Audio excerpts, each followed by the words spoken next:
Σήμερα τιμούμε μια από τις πιο σημαντικές στιγμές της ελληνικής ιστορίας, την επέτειο του όχι. Σαν σήμερα στις 28 Οκτωβρίου 1940 η Ελλάδα είπε ένα μεγάλο όχι στις απαιτήσεις του Ιταλικού Πρωθυπουργού Μουσολίνι.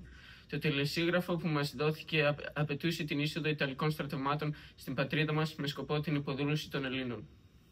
Παρακαλώ, μάλιστα, αμέσως. Εκ μέρους της κυβέρνησής μου σας δίνω αυτό το τηλεσίγραφο. Η Ιταλία ζητάει να περάσουν τα στρατεύματά της από τα ελληνοαλβανικά σύνορα χωρίς αντίσταση.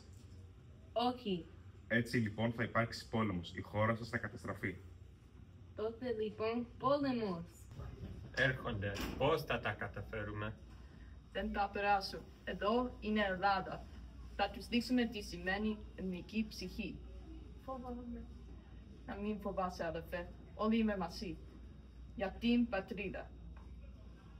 Κοίτα τους. Νομίζουν ότι μπορούν να μας σταματήσουν. Τελειώσαμε σε λίγες μέρες. Η μεγάλη Ελλάδα θα πέσει γόνατα.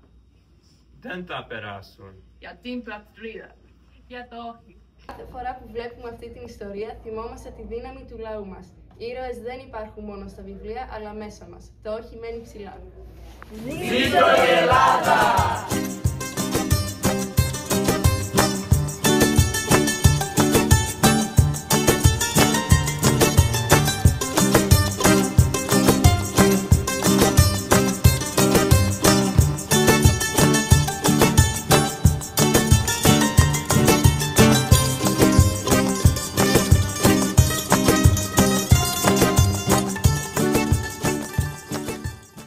Εκ μέρους της κυβέρνησής μου σας παραδίνω αυτό το τηλεζάκι.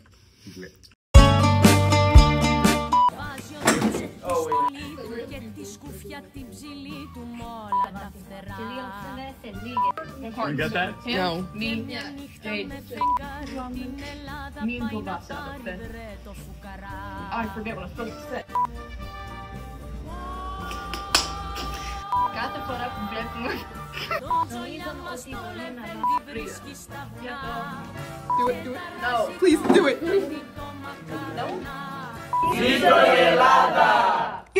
Βάζει ο Τούτσε τη στολή του και τη σκουφιά την ψηλή του μ' όλα τα φτερά.